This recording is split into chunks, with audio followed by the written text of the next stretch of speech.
Steno Maharashtra आपल्या या YouTube चॅनलमध्ये सर्वांचे स्वागत आहे। सर्वप्रथम स्वातंत्र्य दिनाच्या आपल्या चॅनलकडून सर्वांना शुभेच्छा।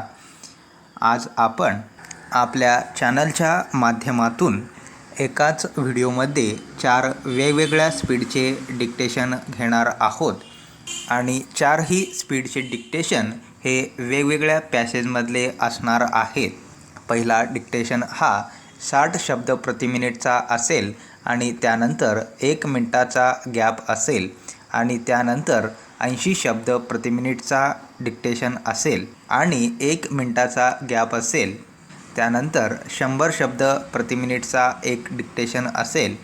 त्यानंतर 1 मिनिटाच्या गॅपनंतर 120 चा डिक्टेशन असेल आणि हे 4ही डिक्टेशन आपल्या GCC बोर्डाच्या झालेल्या क्वेश्चन पेपरमधील असतील।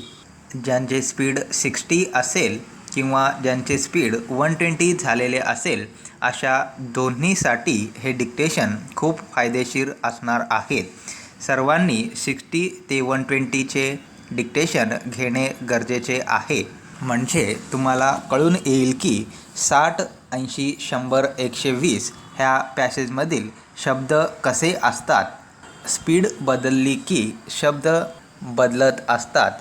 हे 4ही डिक्टेशन घेऊन त्याचे ट्रान्सलेशन करायचे आहे आणि जी तुमची स्पीड असेल त्या डिक्टेशनचे ट्रान्सलेशन करून आपल्या टेलिग्राम चॅनलवरील आपल्या स्टेनो महाराष्ट्र या टेलिग्राम ID वर ट्रान्सलेशन झाल्यानंतर तो पेज त्या ठिकाणी त्या अकाउंटला द्यायचे आहे।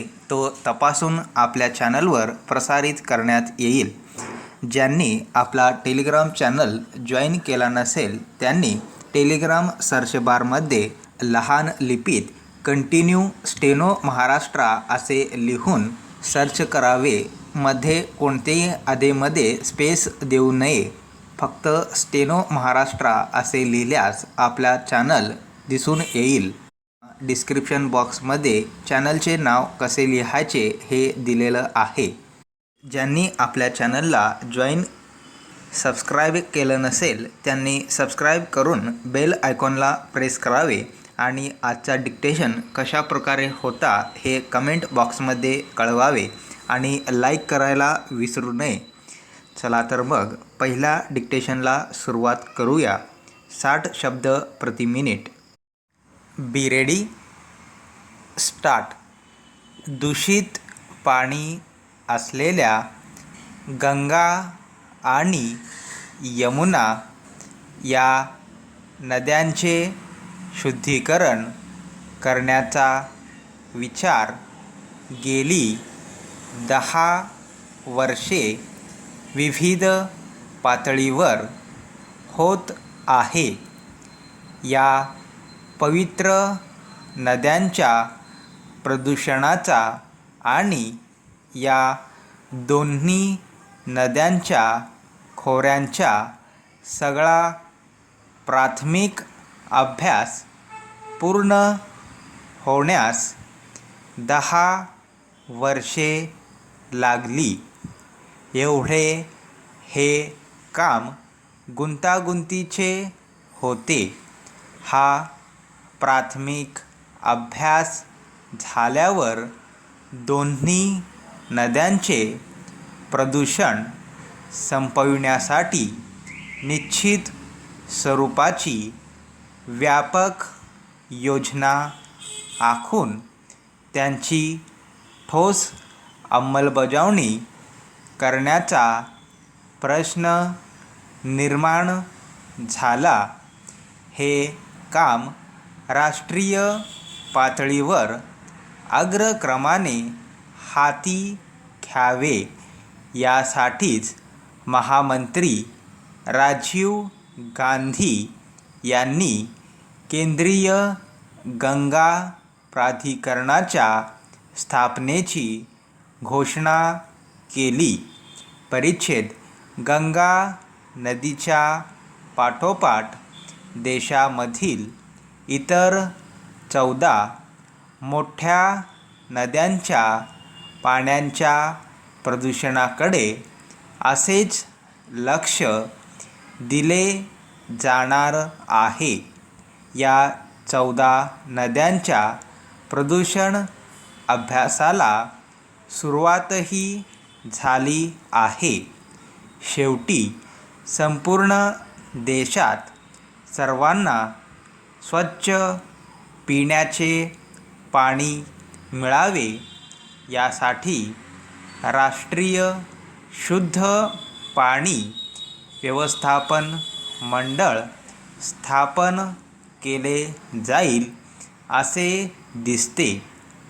पुणे जिल्ह्यातील मुळा, मुठा, इंद्रायणी, करहा या नद्यांच्या पर्यावरणाचा प्राथमिक अभ्यास याच दृष्टीने पुणे विद्यापीठाने हाती घेतला आहे. देशात इतर ठिकाणी नद्यांच्या पाण्यासंबंधी 5 संशोधन प्रकल्प हाती घेण्यात आले आहेत.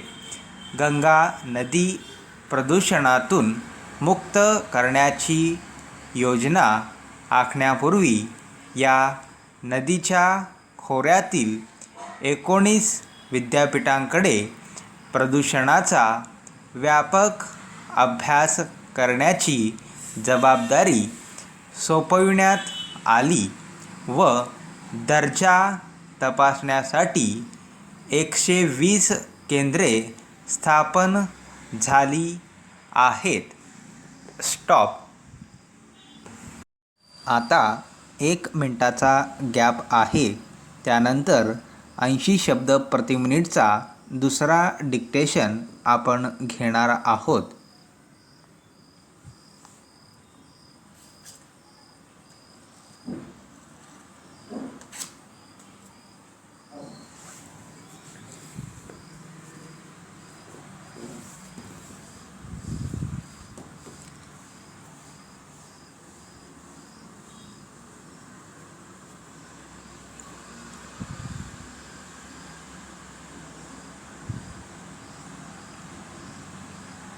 अजून 20 सेकंदांनी डिक्टेशनला सुरुवात होईल.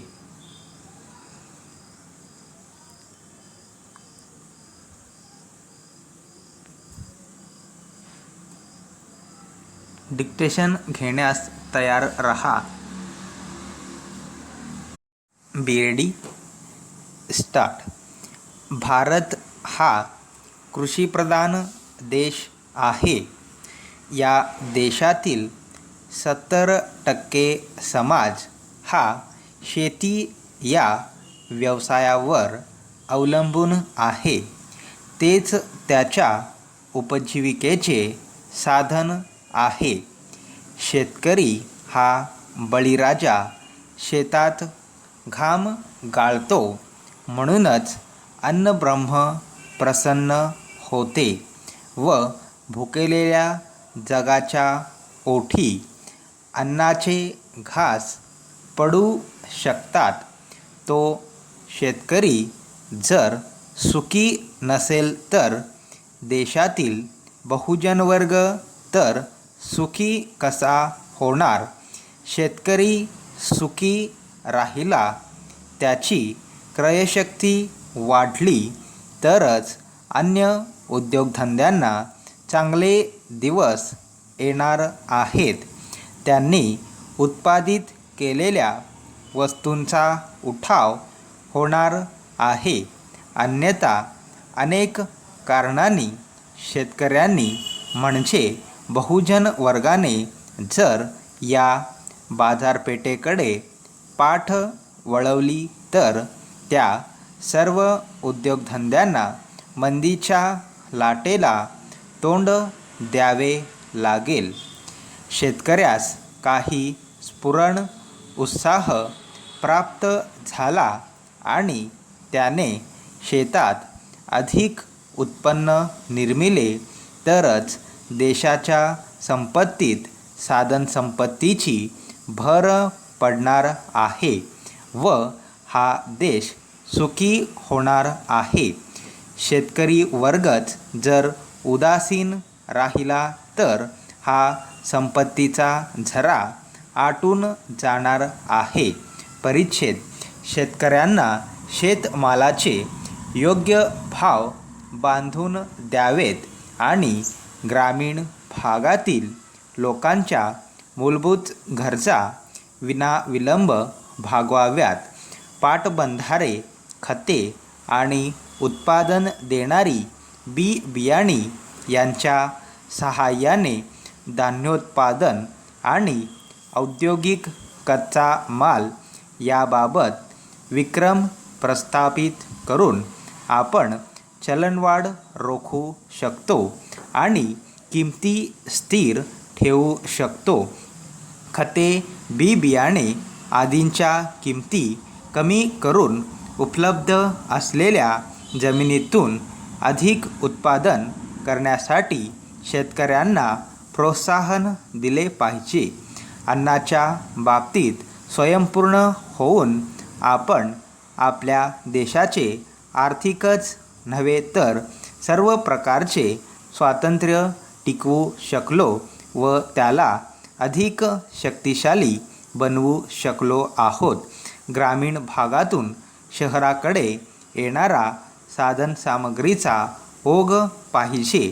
ग्रामीण भागात अधिकाधिक राज्यात उपलब्ध होईल आणि वाढत्या लोकसंख्येला पुरेसा अन्नपुरवठा करता येईल हे उद्दिष्ट डोळ्यासमोर ठेवून शेतीविषयक योजना आखल्या पाहिजेत. स्टॉप. आता 1 मिनिटाचा गॅप असेल तोपर्यंत सर्वांनी पेन्सिल्स वगैरे शार्प करून घ्या.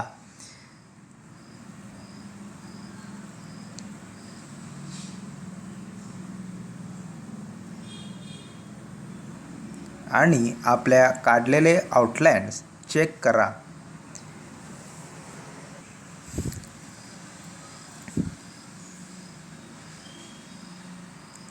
तीस सेकंदानंतर पुढचा 100 शब्द प्रति मिनिटचा डिक्टेशन सुरू होईल.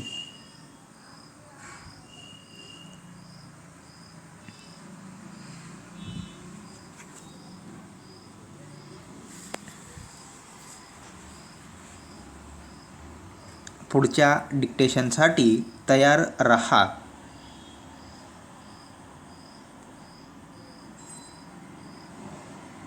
Be ready. स्टार्ट. निसर्गातल्या काही प्राण्यांच्या शक्तीपुढे आपली शक्ती तोकडी आहे असे आदिमानवाला समजून आले तेव्हा त्याने त्यांची पूजा सुरू केली. अशा प्राण्यांनी आपले काही वाईट करू नये ही त्यामागची आदिमानवाची भावना होती. नाग किंवा सर्प हा अशा पैकीच एक प्राणी आहे. त्याचा चपळपणा, विलक्षण गती, त्याचे प्राणघातक विष, त्यांचे आकर्षक रूप, बावनकशी सुवर्णाप्रमाणे असणारी कांती, त्याचे मंत्रमुग्ध करणारे सळसळणे या साऱ्याच गोष्टी अलौकिक व अद्भुत वाटतात. त्यांच्या विषारी माणसांच्या मनात भय आणि आकर्षण निर्माण झाले. मृत्यूचे जणू साक्षात रूप अशी त्याच्याविषयीची धारणा झाली. क्षणापूर्वी चांगला धडधाकट असणारा माणूस या सर्पदंशाने काही क्षणातच कायमच्या पापण्या मिटतो. ज्याने आपणाला दंश केला त्याला तो नीटपणे पाहू शकत नाही. मृत्यू इतका जवळ अकल्पितपणे क्षणार्धात येईल याची कल्पनाही करता येत नाही. म्हणून नुसता सापाचा उच्चार केला तरी कापरे भरते. स्वाभाविकच तो माणसाचा पूजक बनला. प्राचीन भारतीयांनी त्याला देवत्व देऊन आपला पूजा विषय बनविले. त्याला संस्कृतीचा एक अविभाज्य घटक बनविले. एवढेच नव्हे तर साप दलदलीत राहतो, वारुळात राहतो, घनदाट अरण्यात राहतो, म्हणून त्याची जलसृष्टीवर सत्ता असते, समृद्धीवर सत्ता चालते नि भूमीच्या उपजाऊ शक्तीवर त्याची सत्ता चालते, अशी मानवाची धारणा बनली. परिच्छेद. त्याच्या ठायी दैवी व दानवी शक्ती वास करतात, अशा श्रद्धेमुळे मंत्र, तंत्र, जादूटोणा, औषधोपचार इत्यादी कृत्यामध्येही सर्पाकृतीचा वापर होऊ लागला. त्याच्या विषयीच्या अनेक कथाही तयार झाल्या. नागर संस्कृती असो की कृषी संस्कृती, वेदकालीन असो वा एतदृशीय संस्कृती असो, या दोन्ही संस्कृतीवर दीर्घकाळ खोल परिणाम करणारा प्राणी हा सापच आहे. आदिम जीवनावर त्याचा जितका भयकारी प्रभाव होता, तितकाच कृषी जीवनावर जाणवतो. तो प्रभाव जसा लोकमानसावर आहे, तसाच व्यक्ती जीवनावर आढळतो. सर्व आणि त्याच्या विषयीच्या संमिश्र धारणा आपल्या साऱ्याच धर्मामध्ये खोल रुजलेल्या आढळतात, वाङ्मयामध्येही रुजलेल्या आढळतात. वैदिक ऋषींना त्याच्या घातकपणाची पूर्ण कल्पना होती. त्यांनी त्याच्या जबड्याचे, मस्तकाचे आणि फुत्काराचे वर्णन केले आहे. परिच्छेद. रामायण आणि महाभारत सर्पपूजेचे वर्णन आणि महत्त्व आलेले आहे. बौद्ध व जैन धर्मातही नागाचे महत्त्व नमूद केलेले आहे. स्टॉप. आता 1 मिनिटाच्या गॅपनंतर 120 शब्द प्रति मिनिटचा डिक्टेशन सुरू होईल. सर्वांनी तयार राहा आणि आता झालेल्या डिक्टेशनच्या आउटलाईनवर नजर फिरवा.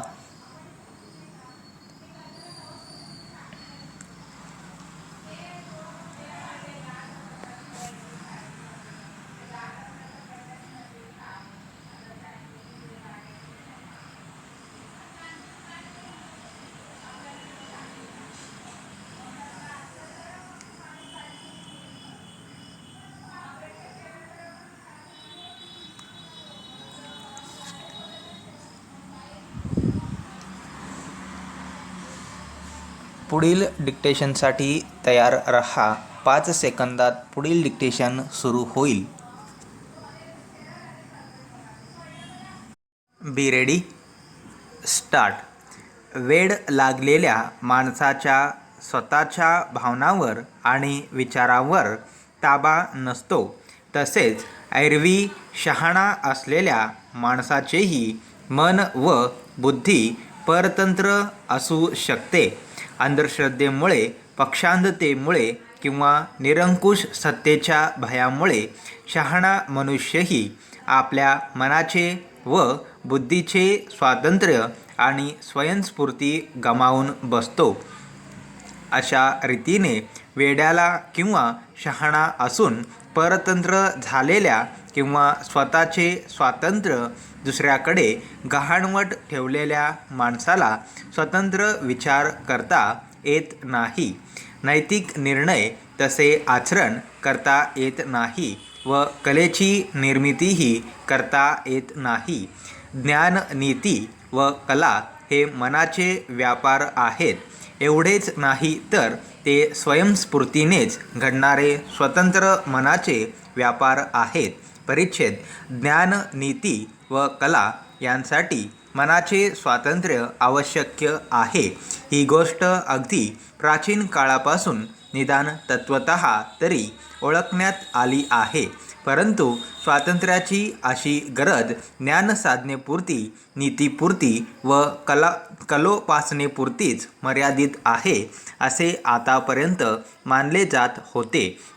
साध्या श्रमिकाचे श्रमदेखील त्याने स्वतंत्र मनाने व स्वयंस्फूर्तीने केलेले असले तर त्या श्रमामुळे त्याला ग्लानी न येता उलट त्याला श्रमाचा आनंद लाभतो व ते श्रम उत्तम रीतीने सफलही होऊ शकतात.